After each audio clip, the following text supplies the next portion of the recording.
when you think normally, you are a father of a house, you have children, and you have your wife, for example. Before welcoming people from the outside, or let's say, for example, before you welcome children that you left, that you didn't know, and then the woman tell you, oh, I have a child with you don't remember, blah, blah, blah. And then you have to welcome that child or these children.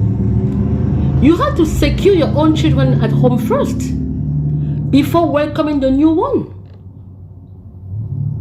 Because frustration will happen that if your children who are at home, you don't give them the basic needs and everything that they need, and then you welcome the other one who are coming from the outside, what's going to happen?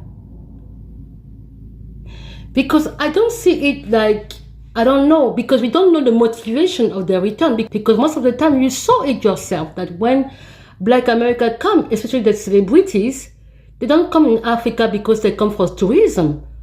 Most of them, look, Black American celebrity, where do they go when they go in summer? They go to Italy, they go to France, Paris, they go to London, they go sometimes in the island, but they usually go to Europe and they go to Japan. Africa is not in the list of the Black American celebrity. They only come in Africa when they want to, maybe they want to do some memories of, or maybe when they want to do business.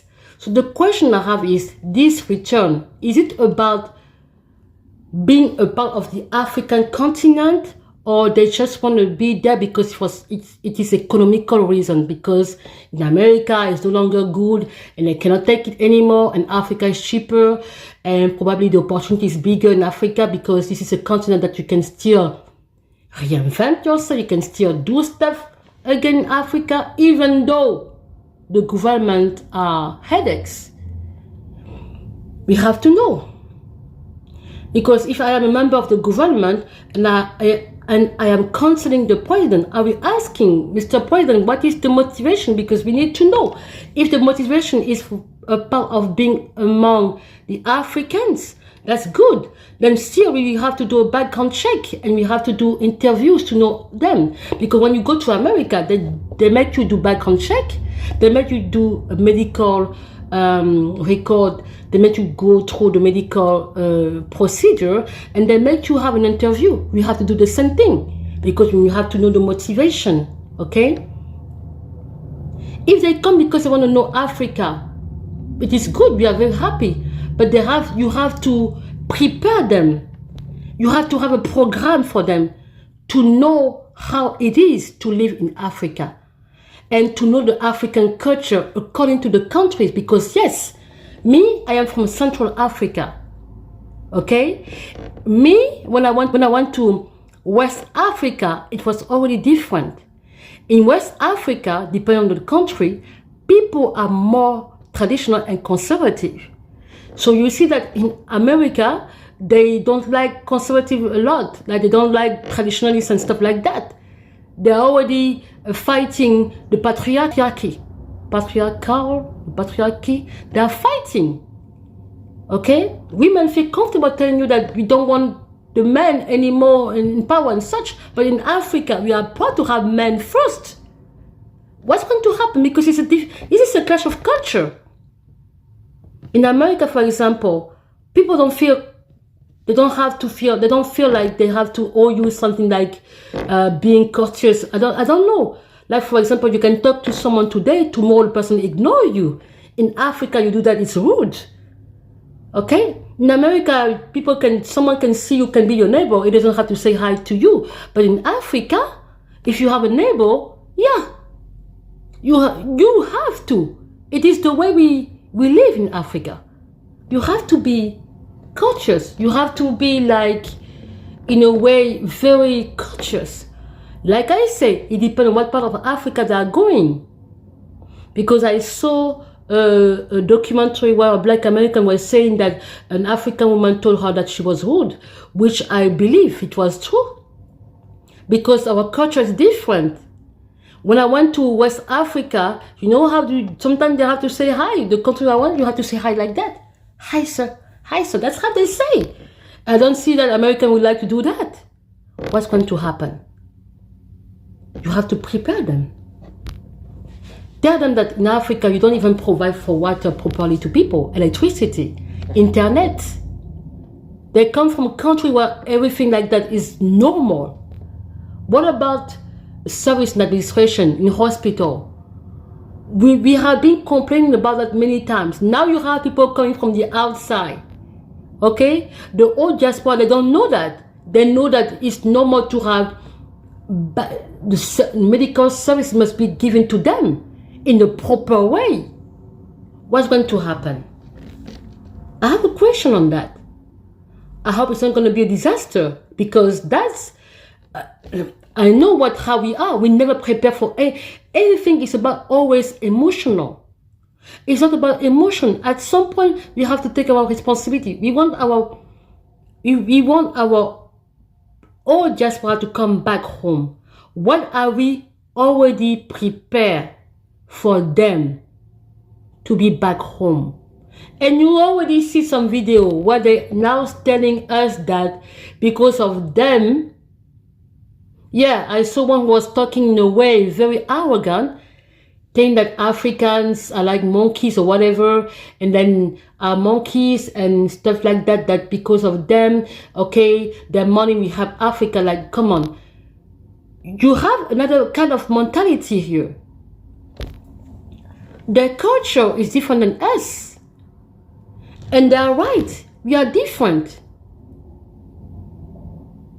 When we went through all the situation, like when we talk about the genocide in Africa, how many Black Americans really stood up to denounce it? Not many. Almost not. When Black Lives Matter, they are talking Black Lives Matter, we African, we feel, we know, we stood up. We were upset about what happened to Black Americans. But when something happened to Black Africans, what happened? We have no response from them. Because they always say, we have no connection together. But you will see them voicing their opinion, tweeting for Israel, for Palestine, even for Ukraine. They say they don't know streets in Africa, but they know streets in Ukraine. They know street in Kiev. They know street in Israel, in Jerusalem, Palestine, Gaza. They know the streets there. They don't know the street in Africa. So it would be interesting to know what is the certain motivation now to come to the motherland. Because I don't get it. We have never rejected our Black American brothers. They always feel like we reject them. We never did. And they have never sought to know if what the imperialism say is true. They have never sought to know, because till today there are those who think like we are different and thinking that we hate them. We have never hate Africans. Have never hate Black America. Never. However, we know that we have different culture for sure, but talking about rejection, never. Okay. So, what I want to say is this. What's going to happen? Because I don't see something good happening if there is no organization, if there is no planning ahead. I'm glad that we are welcoming back our brother. But remember, if a mother has twins in their womb and she gives birth, and one of the twins has been given to another family, and grow up in another family, in another country, they are already two different people. Okay? I'm very glad that they are coming back, but I need to know, because we have different culture. You see, there are things that we don't know. Like, for example, they do, I don't know.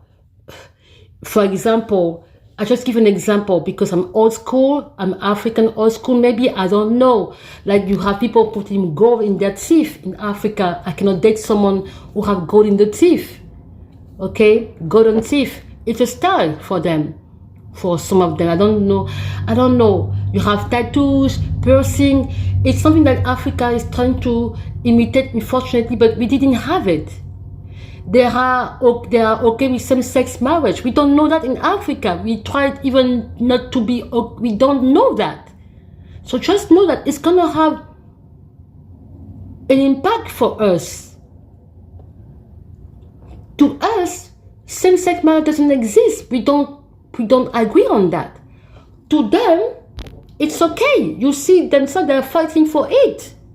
What's going to happen?